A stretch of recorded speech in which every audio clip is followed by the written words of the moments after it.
La main de Dieu de Kasparov, c'est le titre de cette vidéo. Bonjour à tous. Évidemment, pour ceux qui connaissent un peu l'histoire des échecs, je fais allusion à la partie qui a opposé Garry Kasparov à Judith Polgar le 1er mars 1994 lors de la 5e ronde du tournoi de Linares et à cet incident dont je parlerai tout à l'heure, à savoir que Kasparov a joué un coup et l'a repris. Et sans que, évidemment, quelque chose se produise, voilà, provoquant un incident plus après la partie d'ailleurs que pendant. Et donc je vais revenir sur la partie donc, qui a opposé la meilleure joueuse de tous les temps, Judith Polgar, la hongroise, qui avait à l'époque 18 ans je crois, à Garry Kasparov. Donc lors du tournoi de Linares gagné par Karpov, et une des vidéos précédentes que j'ai réalisées, évidemment, analyse sa super victoire contre Topalov. Donc on va analyser cette partie. Judith Polgar à les blancs, Kasparov à les noirs. Donc c'est la meilleure joueuse de l'histoire contre un des 2 ou 3 meilleurs joueurs de l'histoire des échecs.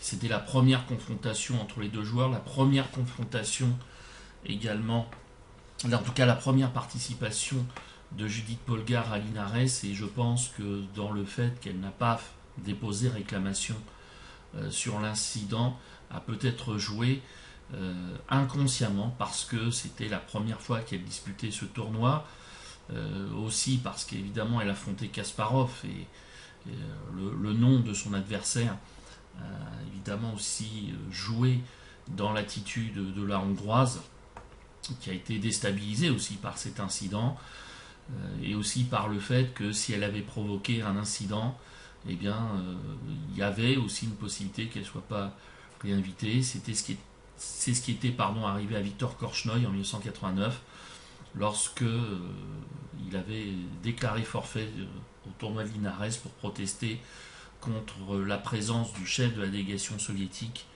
Viktor Baturinsky, qui l'accusait d'avoir été à l'origine des problèmes qu'il avait connus lorsqu'il était encore en Union soviétique, et aussi qu'il avait dénoncé comme étant procureur militaire sous Staline. Donc vous voyez que tout ça peut jouer, même si je ne pense pas que Judith Polgar ait pensé à ça, mais le fait qu'elle aurait pu déposer réclamation sur la partie et qu'elle ne l'a pas fait, en tout cas que je sache, la réclamation n'a pas été en tout cas n'a pas été entendue, puisque le résultat de la partie a été validé, a joué en tout cas le contexte a joué fortement. Donc Judith Polgar à les blancs, Kasparov à les noirs. Donc Polgar joue 4, c'était attendu, tout comme la défense sicilienne par C5. Cavalier F3, D6, D4, C-prend, cavalier prend, cavalier F6, C3, 6. Donc c'est la variante Najdorf que l'on a déjà vu à de nombreuses reprises. Judith Polgar ici joue un coup qui est F4, un coup qui a été joué surtout dans les années 70-80, mais qui a commencé à passer de mode et qui aujourd'hui ne l'est plus du tout contre la Najdorf. Pourquoi ? Parce que les Noirs ont trouvé des moyens d'égaliser, d'avoir un bon jeu. Le moyen, j'allais dire, quand on reste dans cette variante F4, c'est de jouer E5. Par exemple, les Blancs jouent cavalier F3, cavalier BD7, A4, fou E7, fou D3, petit roc. Évidemment, il y a d'autres coups possibles. On peut même prendre en F4, par exemple, voilà, en F4, en sachant que sur fou prend, je crois que, pardon, c'est petit roc, E prend F4, et en sachant que sur fou prend F4, il y a dame B6 échec, et on gagne un pion en B2, donc vous voyez qu'il faut d'abord jouer roi H1 avant de jouer fou prend F4. En tout cas, les noirs obtiennent un bon jeu.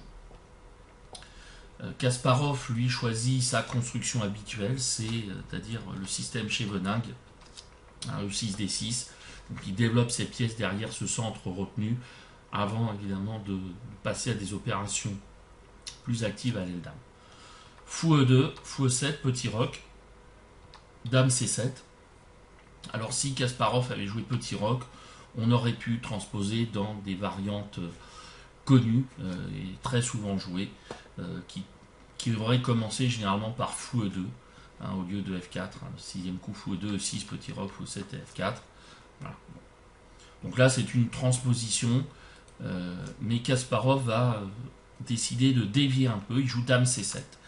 Alors, c'est pas un coup exceptionnellement neuf dans cette variante, hein, parce que la Dame se retrouve souvent en C7, hein, mais ici, dans cette position, Kasparov essaye, comme on le fait, comme le font les joueurs, essaye de déstabiliser un peu l'adversaire en dribblant avec les variantes, en jouant avec les ordres de coups pour choisir certaines variantes, en éviter d'autres et éventuellement sortir des sentiers battus, et c'est ce qui se passe.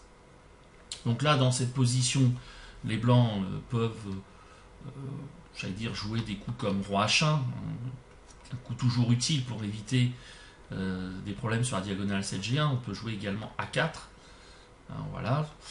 On peut jouer Fou E3 également, mais on peut jouer aussi le plus agressif G4, comme Ivanchuk l'a joué d'ailleurs un peu plus tard, ou peut-être pas un peu plus tard, mais en tout cas il l'a joué. Mais les noirs peuvent réagir par cavalier C6 ou D5. Judith Polgar, il joue Dame E1.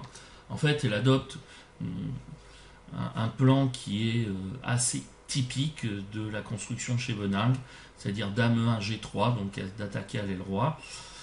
Donc elle est fidèle à ça, mais évidemment il y a des nuances. Cavalier BD7. Alors là, c'est un coup qui était nouveau au plus haut niveau de la part de Kasparov. Évidemment, s'il avait joué Petit Roc, il y aurait eu Dame G3, ou peut-être aussi Cavalier C6, ici, qui pouvait être joué avec l'idée, par exemple, Fou E3, Petit Roc, Dame G3, en échange, on joue B5. Voilà. L'idée de Kasparov, alors il y a deux choses. La première, c'est que, évidemment, en retardant le roc, quelque part, il empêche Judith Polgar d'appliquer son plan. On sait que le plan Dame E1 G3 peut être assez gênant contre la Chevenang. La Chevenang sans A6, c'est-à-dire sans la version Najdorf. Donc Kasparov freine un peu son adversaire, et puis aussi Kasparov veut jouer un plan qui est nouveau, en tout cas une variante qui est nouvelle, et on va le voir. D'ailleurs, cette idée a été reprise quelques mois plus tard par Nigel Short contre Kasparov lors des Olympiades de Moscou, encore du match Russie-Angleterre, et Short avait joué ça contre Kasparov, et Kasparov avait joué Fou F3, et je crois qu'il avait gagné la partie. Mais Judith Polgar joue un coup qui est, semble-t-il, normal dans cette position, c'est A4, on empêche B5, donc dans cette position. B6, Fou F3, menace 5, Fou B7, Roi H1. Donc là, on peut arriver dans une position qui ressemble beaucoup à ce qui est déjà connu dans ces variantes-là. Et Kasparov joue un petit coup, c'est tour D8. Alors pourquoi tour D8 ? Eh bien, on va le voir dans les variantes suivantes. Alors, s'il avait joué tour C8, qui est un coup complètement classique, il y aurait eu E5. D prend, F prend, et on va voir la différence entre tour D8 et tour C8 dans les variantes suivantes. Voilà. Et là, le problème, c'est que les noirs ne peuvent pas prendre en E5 puisqu'il y a Fou prend B7, et que sur Fou prend F3, il y a Cavalier prend F3, il peut y avoir E prend F6 aussi, qui est sans doute encore un peu plus fort, qui est sans doute plus fort. Hein. E prend F6, attaque 2 pièces, attaque les deux fous en fait, tout en récupérant une pièce. Donc là, avec un gros avantage. Évidemment, sur Petit Roc, si les noirs avaient joué Petit Roc, on aurait transposé dans d'autres variantes. Voilà, donc ici, les blancs auraient pu jouer par exemple Fou E3 ou Dame G3, enfin Fou E3 étant le coup normal. Voilà, dans cette position qui, je pense, est tout à fait jouable, même si c'est peut-être un peu avantageux pour les blancs. Enfin, je ne suis pas assez expert pour pouvoir juger de ça. Alors, qu'est-ce qui se passe après tour D8 ? Alors, Judith Polgar a envisagé évidemment le coup E5, qui est un coup classique, mais ce coup, en fait, n'a pas le même effet. Pourquoi ? Parce qu'après D prend E5, si on joue Fou prend B7, et bien là, les noirs peuvent prendre D4 et ils attaquent 2 pièces. Donc, ils en gagnent une, ils n'ont pas perdu de pièce. et ils en gagnent une. Et ça, c'était pas possible avec la tour en C8, puisqu'il y aurait pu avoir fou prend C8. Donc déjà, première chose, D prend E5, fou prend B7 marche pas. Voyons, F prend E5. Et bien on prend. Sur fou prend B7, à noter aussi que en fou prend B7, la tour est attaquée.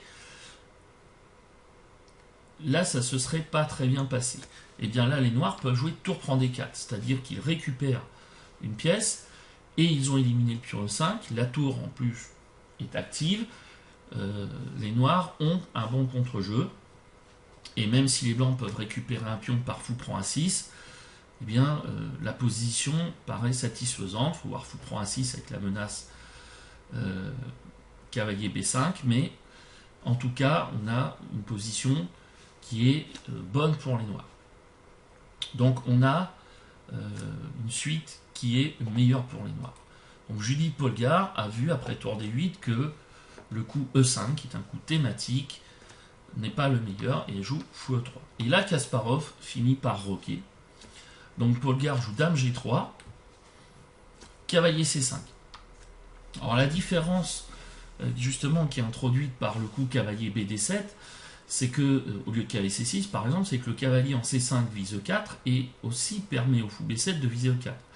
Et là, en fait, les blancs ont un potentiel d'attaque à l'aile roi qui est intéressant, mais la pression contre 4 les oblige à prendre des mesures défensives, et surtout, en fait, il y a une chose, c'est que E4 ne peut pas être défendu, il est attaqué 3 fois, défendu 2 fois, à part, il n'y a pas de coups qui permettent de protéger une fois supplémentaire le pion E4.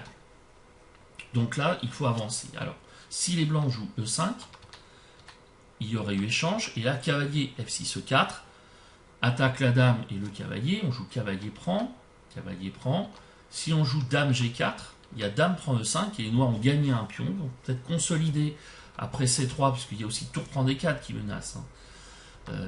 On joue F5, et là on reste avec un pion de plus, et en fait, pas grand-chose pour les blancs pour compenser le déficit matériel. Donc, ce qui veut dire qu'après cavalier prend E4, les blancs sont obligés d'échanger le fou de case blanche, mais après fou prend E4, on voit que le fou est quand même très puissant. Voilà, il est sur la diagonale. Et même si les blancs peuvent tenter fou H6, et bien on peut jouer fou G6. Et en fait, on gagne un tempo. Voilà, en tout cas, on a une position noire qui est tout à fait satisfaisante, surtout que fou G6 attaque tout simplement 2 pièces, donc c'est vraiment pas non plus le bon choix. Donc E5 marche pas. Judith Polgar joue F5 plutôt.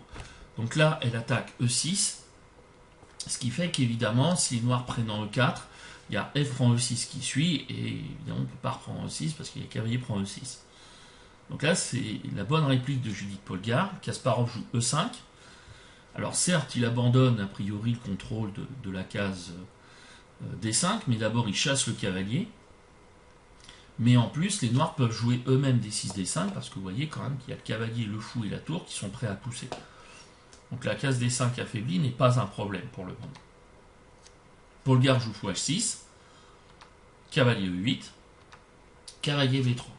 Là, le cavalier n'est pas très bien placé en V3. Pourquoi ? Parce qu'il n'a pas de... Il n'a pas d'horizon, il ne peut pas aller en D4, alors il peut peut-être soutenir la poussée A5, mais après A5, il peut y avoir B5.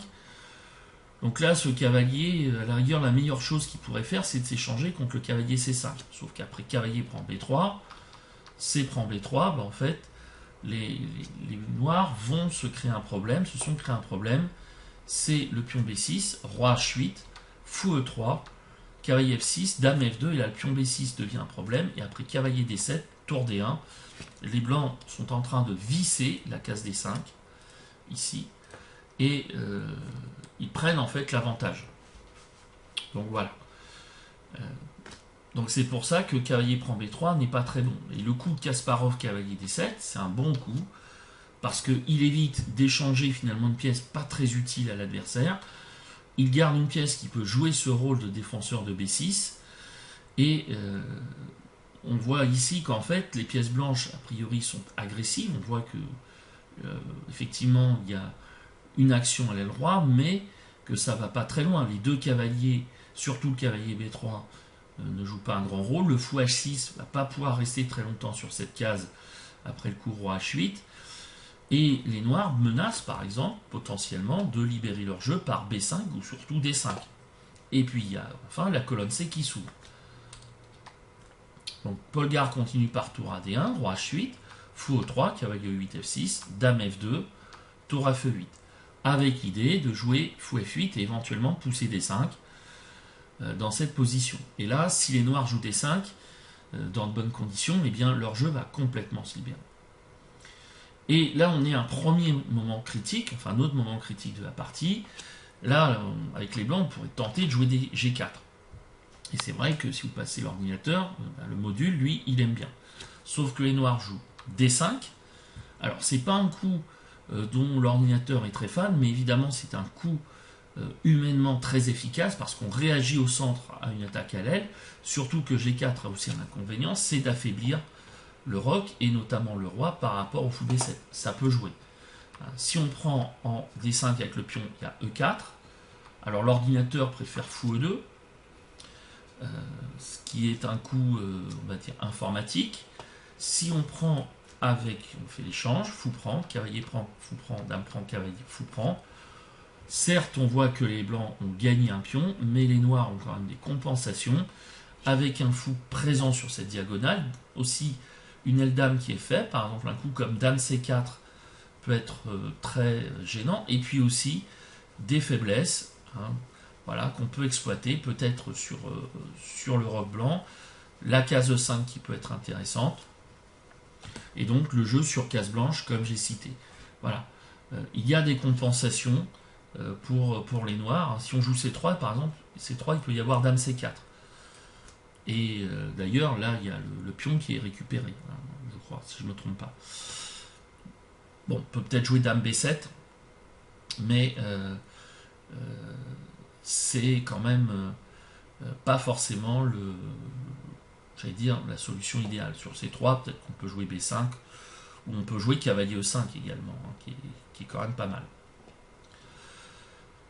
Voilà. Alors sur D5 également, si on prend en D5, on échange, on joue E4. Alors sur fou prend E4, on peut avoir fou H4 qui attaque le fou et la dame. Ça peut avoir des compensations, dame prend H4, tour prend E4, il y a quand même des faiblesses, D5 est attaqué, G4 est faible. On peut jouer aussi cavalier F6 avec l'idée, fou G2, de tout récupérer en D5 et on a également un bon jeu. Voilà. Alors l'ordinateur n'aime pas D5, mais Judith Polgar n'aimait pas G4 et du coup elle a joué tour F1 E1. Donc elle essaye de consolider. Elle s'aperçoit en fait que son attaque à l'aile roi est au point mort, alors qu'on n'a pas l'impression qu'il s'est passé quelque chose de spécial pour que son attaque finalement s'arrête. Kasparov joue fou F8. Donc là, il place le fou pour libérer la colonne E pour la tour. Fou G5. Sur G4, il y avait toujours D5. C'était peut-être encore mieux pour les noirs, du fait évidemment que sur E prend D5, il y a E4 et que le pion est protégé par la tour. Fou G5, H6, fou H4, tour C8. La tour en D8 a fait son office. Il n'y a plus besoin de la placer en D8 parce que l'attaque contre D6 est quand même peu probable, étant donné le placement des pièces blanches, et donc on va agir sur la colonne C. Et on commence à s'apercevoir que d'une manière assez insidieuse, sans véritable coup de génie, en tout cas de coup d'éclat, Kasparov prend le dessus dans cette partie. On n'a pas l'impression, franchement, quand vous évaluez, de vous dire non, les noirs commencent à être mieux. Sauf que vous constatez que les blancs vont avoir du mal à renforcer leur position. Le fou en F3, il est condamné à défendre 4. Pour l'instant, il est très passif. Le fou en H4, finalement, il n'est pas très bien placé. Pour l'instant, il va falloir le redéployer. Les tours, oui, sont centralisées. Le cavalier C3 joue un rôle, mais le cavalier B3, il n'est pas très bien placé pour remplir un rôle actif. Alors que les noirs, certes, a priori, n'ont pas priori pas d'activité, on voit que toutes leurs pièces quand même, toutes leurs pièces sont restées sur les 3 premières rangées, mais on voit le potentiel offensif. La colonne C est là, c'est-à-dire que les noirs par exemple peuvent essayer à un moment donné de jouer D5 ou B5, qui aussi peut libérer les fous. Voilà, et les tours peuvent également commencer à s'activer. Donc là c'est plutôt dans le potentiel des pièces noires que l'on constate, pardonnez-moi, que les noirs prennent le dessus dans cette partie. Donc on est au 23e coup. Là c'est le 24e coup blanc. Judith Polgar joue dame F1. Donc elle libère la case F2 pour le fou, et puis elle essaye de replacer cette dame qui est en F2. Finalement elle n'a pas un grand rôle. Hein, voilà. Donc il faut la jouer en F1. Fou E7. L'idée c'est de pouvoir jouer le cavalier D7 sans à craindre un fou prend F6 qui affaiblirait le roc. Cavalier D2. Alors là, Polgar tente peut-être un petit piège, mais essaye aussi de replacer son cavalier, peut-être en C4, mais ça va pas marcher.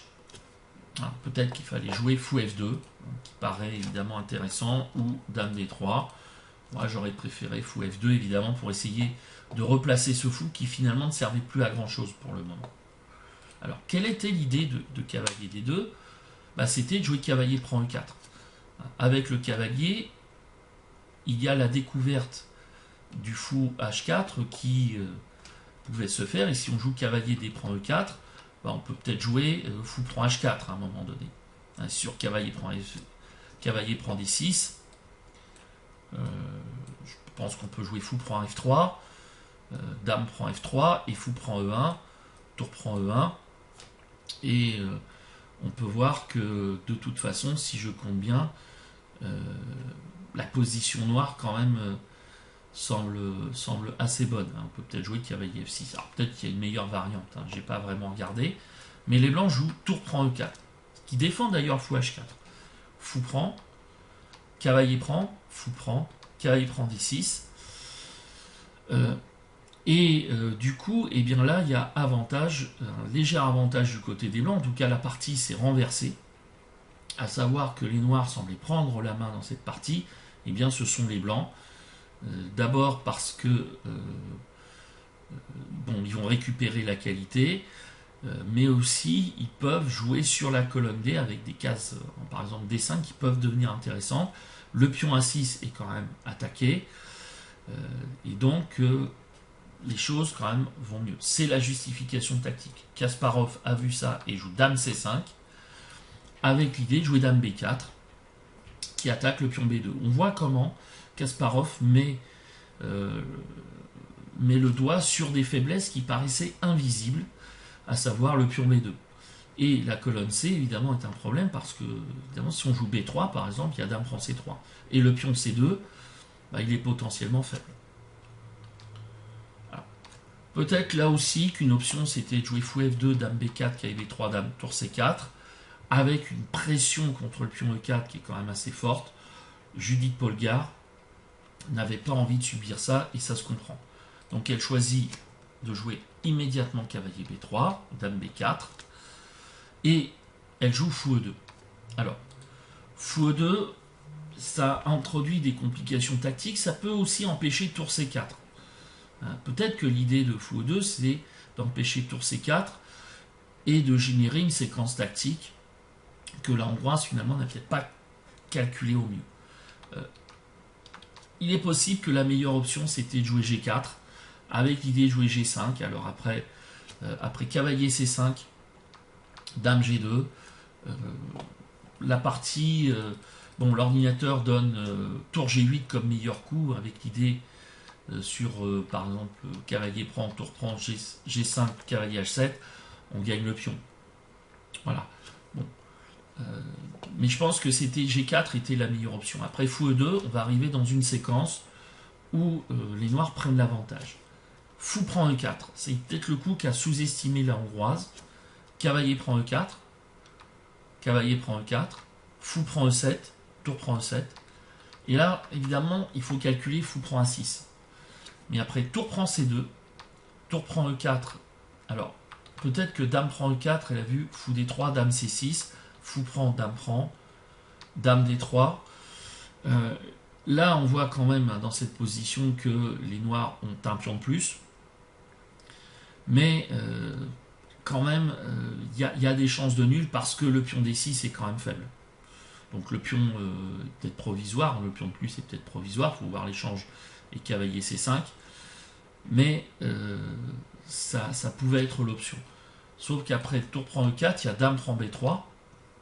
Et là, il y a plein de menaces, cavalier C5, dame prend A4, la prise en B2. Évidemment, entre toutes ces menaces-là et aussi la constitution d'une paire de pièces lourdes sur la deuxième rangée blanche, c'est pas quelque chose qu'on apprécie énormément. Là, cette ligne détruit complètement la position blanche. Les blancs ont un pion de moins et pas grand chose en retour. Donc c'est peut-être ça aussi que Judith Polgar n'a pas forcément évalué au mieux. Elle joue fou F3. Cavalier E4 F6, on entre dans le Zeitnote, donc Kasparov joue un coup sûr, voilà, un coup, comme on dirait aujourd'hui dans les anglicismes, sécure, simplement un coup solide, un coup sûr, pour faire français.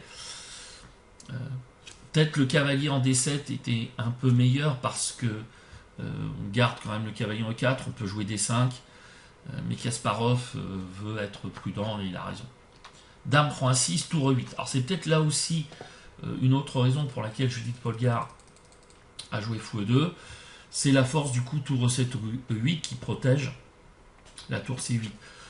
Peut-être qu'elle comptait sur tour prend C2, mais là il y a le petit coup surprise cavalier D4 qui peut quand même résister. Alors les noirs jouent dame C4, évidemment on ne peut pas prendre parce que la tour E7 est en prise, on échange, B3, tour C3, cavalier B5, tour prend, cavalier prend D6, et même si les noirs ont un pion de plus, les blancs peuvent encore continuer à partie. Donc là, c'est peut-être aussi ce genre de choses sur laquelle comptait la hongroise. Mais après le tour E7 E8, Kasparov tient la position. Voilà, toutes les faiblesses sont tenues et il y a ces deux qui menacent de tomber. Dame E2. Alors là aussi, Kasparov joue roi G8, autre coup sûr. C'est vrai que s'il avait joué E4, il y avait le coup tour D4 qui tout simplement gagne le pion E et défend toutes les faiblesses, donc c'est pas très bon. On pourrait peut-être envisager dame F4 avec l'idée de jouer E4, puisque sur tour D4, il y a E prend F3 après E4. Donc roi J8, fou B7, tour C4, dame D2. De toute façon, la hongroise, elle est dominée positionnellement, elle est perdante. Donc elle essaye de compliquer la position.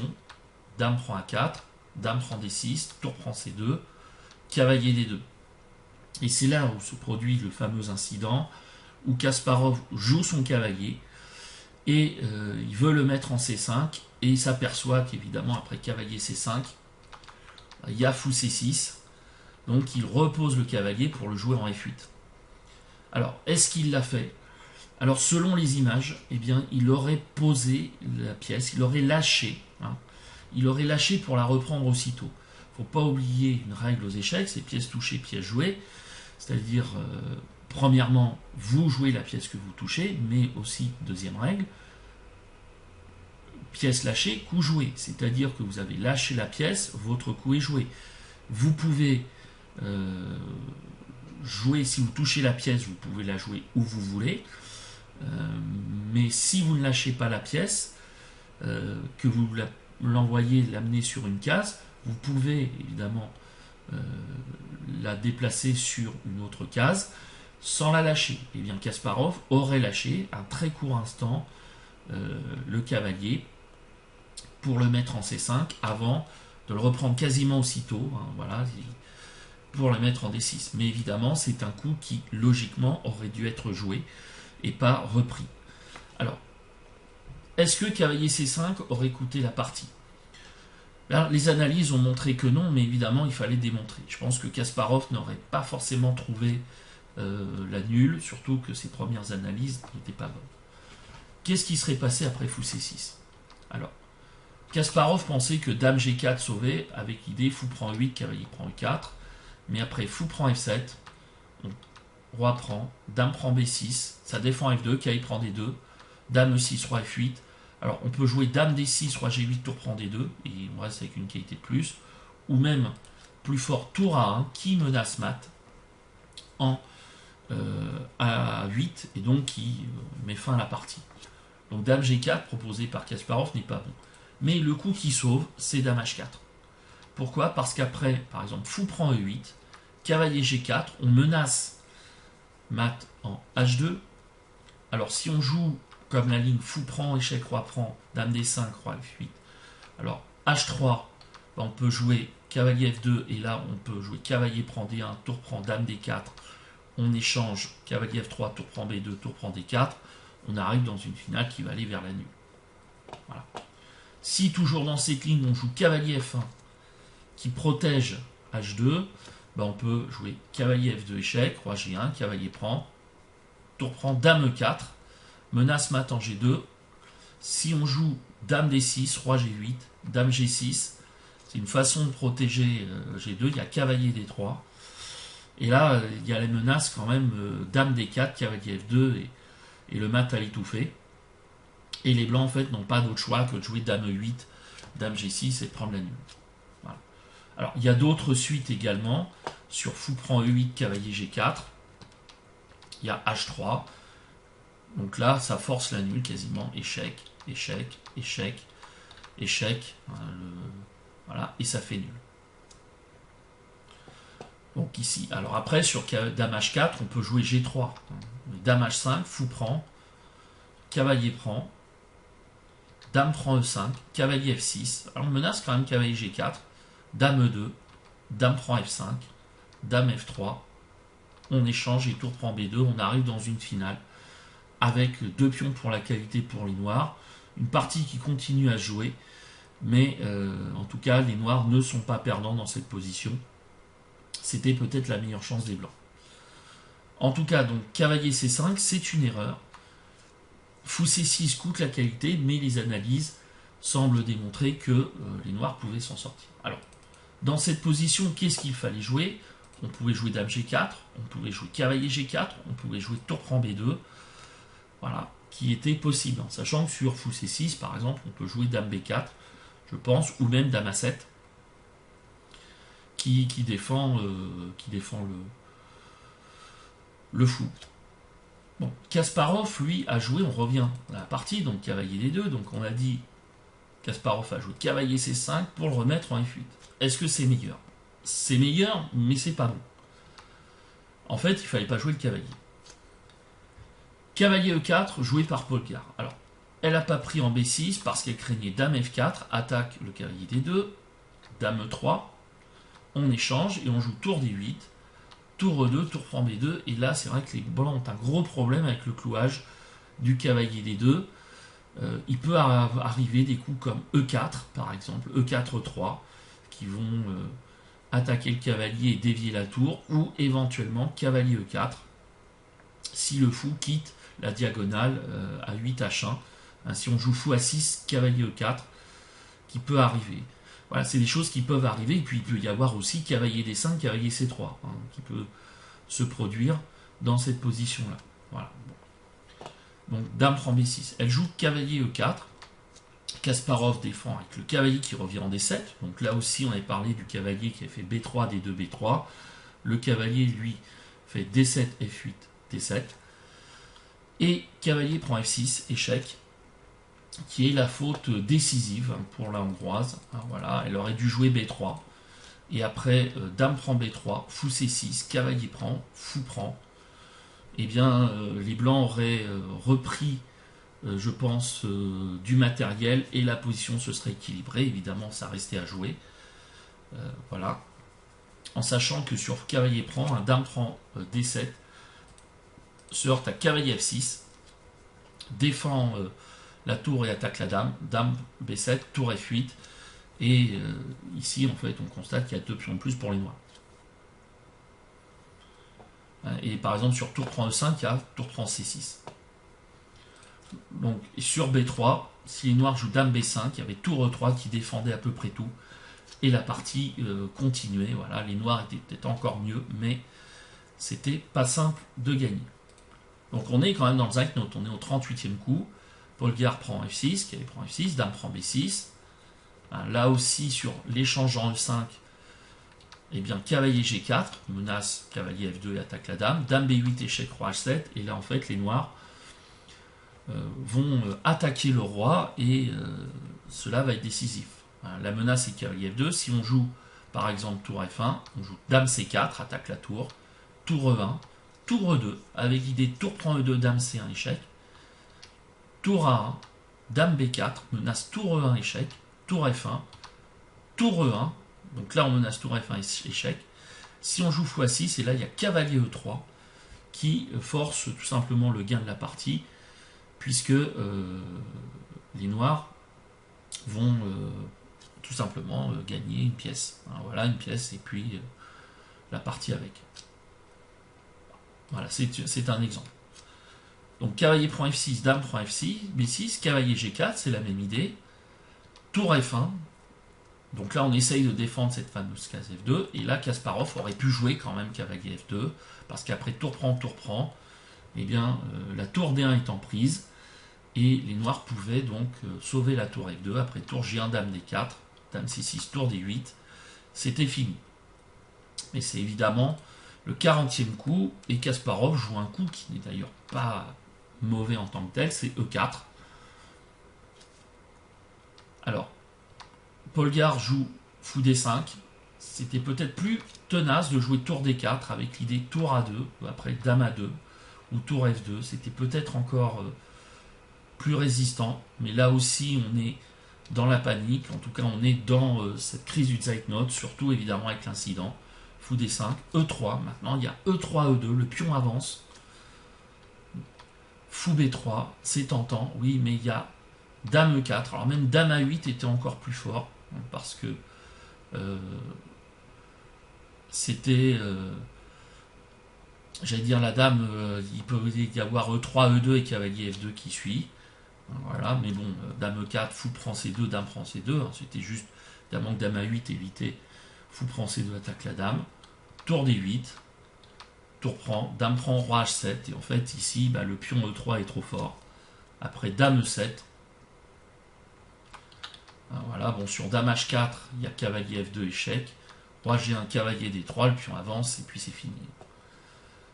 Dame E7, eh bien, Kasparov joue dame C4, et là, il n'y a plus de solution. Puisqu'après dame C4, tour A1, il y a dame F4, et donc ici, on a la menace de mat en H2, qui est imparable, tout simplement. Voilà. Et si on joue roi G1 sur tour A1, on joue E2. Tour E1, dame D4, et puis on va jouer évidemment la moulinette, enfin le mat à l'étouffer, voilà, échec, échec, échec, hop, hop, et voilà comment on gagne. Donc après dame C4, eh bien Judith Polgar abandonna, donc une partie où elle a été quand même dominée par l'expérience de Kasparov, qui encore une fois n'a pas très bien joué, comme il n'a pas très bien joué d'ailleurs ce tournoi de Linares, mais aussi évidemment avec cet incident regrettable qui a quand même profité à Kasparov. Voilà, donc le fait de reprendre des coups évidemment est interdit aux échecs.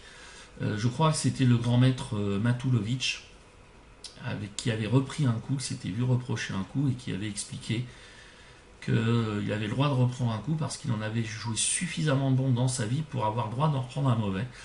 Et je crois qu'on l'avait appelé Jadubovic.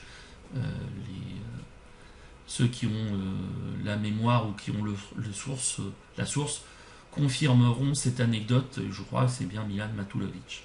Voilà donc pour cette vidéo. J'espère que vous l'avez appréciée. Et on se retrouve prochainement pour l'analyse d'autres parties. Et j'annonce d'ailleurs, pour ceux qui suivent au jour le jour mes vidéos, alors n'oubliez pas de liker, qu'on va parler de joueurs français prochainement. Allez, bonne fin de vidéo et à très bientôt.